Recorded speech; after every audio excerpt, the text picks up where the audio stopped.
इतना बड़ा रहस्य जो किसी ज्योतिषी ने नहीं बताया। पिछले जन्म के कर्म भी जल सकते हैं, बिना पैसा, बिना रत्न।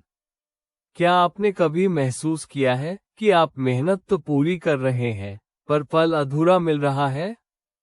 क्या कभी ऐसा लगा है कि हर बार थोड़ा सा आगे बढ़ते ही कोई अदृश्य दीवार सामने आ जाती है, और फिर किसी ने आपसे कहा होगा, ये तो पिछले जन्म के कर्म है, ये तो प्रारब्ध है, इसका कोई इलाज नहीं। लेकिन आज मैं आपको वो रहस्य बताने जा रहा हूं, जो ना किसी बड़े ज्योतिषी ने खुलकर बताया, ना किसी किताब में साफ लिखा है।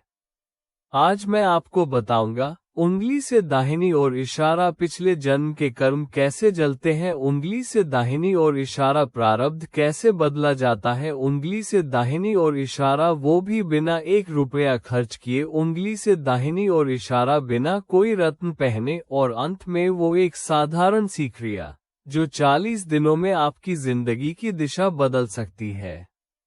वीडियो अंत तक देखिए, क्योंकि आधा सुना ज्ञान अधूरी साधना बन जाता है। क्या वाकई हम पिछले जन्म के कर्म भुगत रहे हैं? शास्त्र कहते हैं, मनुष्य के जीवन में 3 प्रकार के कर्म होते हैं। संचित कर्म, जो अनगिनत जन्मों से जमा है, प्रारब्ध कर्म, जो इस जन्म में फल देने के लिए तैयार है, क्रियमाण कर्म, जो आप अभी कर रहे हैं। अधिकतर लोग यही मान लेते हैं कि प्रारब्ध बदला नहीं जा सकता, लेकिन यह आधी सच्चाई है। सच्चाई ये है, प्रारब्ध काटा नहीं जाता, प्रारब्ध जला दिया जाता है। और कर्मों को जलाने की शक्ति किसी रत्न में नहीं, किसी तांत्रिक में नहीं, बल्कि ध्वनि, चेतना और भक्ति में होती है। सोचिए, अगर कर्म इतने भारी होते तो ऋषि मुनि, संत, महापुरुष कैसे मुक्त हो जाते? क्योंकि उन्होंने एक बात समझ ली थी, कर्म का बीज मन में होता है और मन को बदलने की कुंजी है। इसीलिए मंत्र, स्तोत्र, पाठ सिर्फ शब्द नहीं होते, वे कर्म दाहक अग्नि होते हैं। और आज जो रहस्य मैं बताने जा रहा हूं, वो है गणपति अथवा शीर्ष। गणपति अथवा शीर्ष, वो रहस्य जो छुपा दिया गया। गणपति अथवा शीर्ष सिर्फ एक स्तोत्र नहीं है, ये ऋग्वेद और अथर्ववेद की चेतना है। इसे कहा गया है, पाप नाशक, विघ्न विनाशक, बुद्धि प्रदाता, संचित कर्म दाहक। पर एक बात जान लीजिए, इसे रटने की जरूरत नहीं, समझने की भी जरूरत नहीं, उच्चारण शुद्ध होना भी अनिवार्य नहीं, बस जरूरत है सुनने की।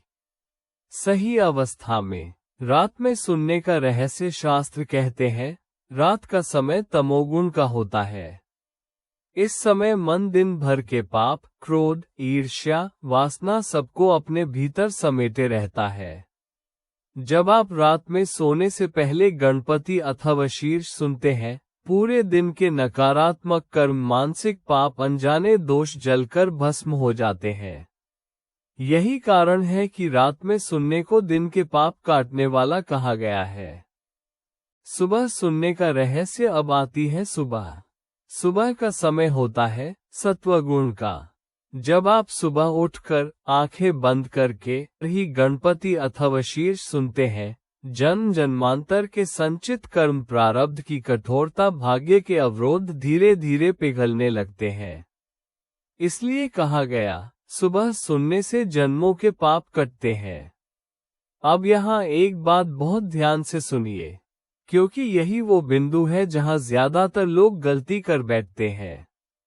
ये पाठ लेटकर नहीं, ये पाठ चलते फिरते नहीं, और यह पाठ लापरवाही में नहीं। इसे करना है आसन पर बैठकर, पूर्व दिशा ईस्ट की ओर मुख करके, रीढ़ सीधी रखकर, आंखें बंद, क्योंकि शास्त्र कहते हैं, पूर्व दिशा इक्वल्स सूर्य की दिशा इक्वल्स चेतना की दिशा। जब आप पूर्व की ओर मुख करके बैठते हैं, तो मंत्र की ध्वनि सीधे आपकी स्मृति, मन और कर्म बीज पर प्रभाव डालती है। याद रखिए, ये सिर्फ सुनना नहीं है, ये चेतना का पुनर्गठन है। सबसे बड़ी चेतावनी, इसे हल्के में न लें। अब मैं आपको वो बात बताने जा रहा हूं जो ज्यादातर लोग छुपा लेते हैं।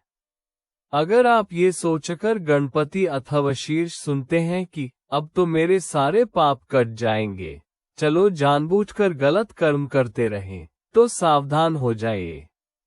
क्योंकि शास्त्र साफ कहते हैं, जानबूझकर किया गया पाप और मंत्र सब संभाल लेगा, ये भावना स्वयं एक महापाप बन जाती है।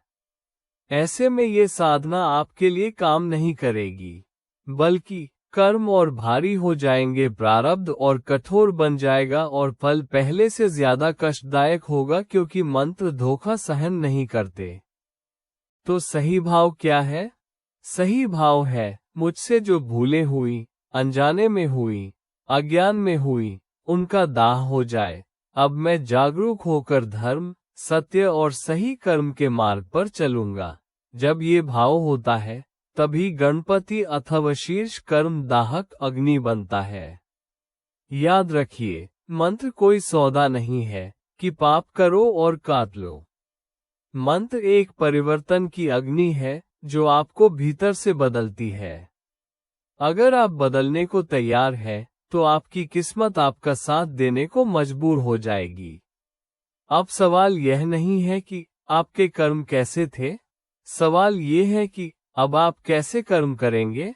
कमेंट में सिर्फ इतना लिखिए, गणपति बप्पा मोरया, और इस वीडियो को उन लोगों तक जरूर पहुंचाइए जो अनजाने में अपने ही कर्मों से हार मान चुके हैं।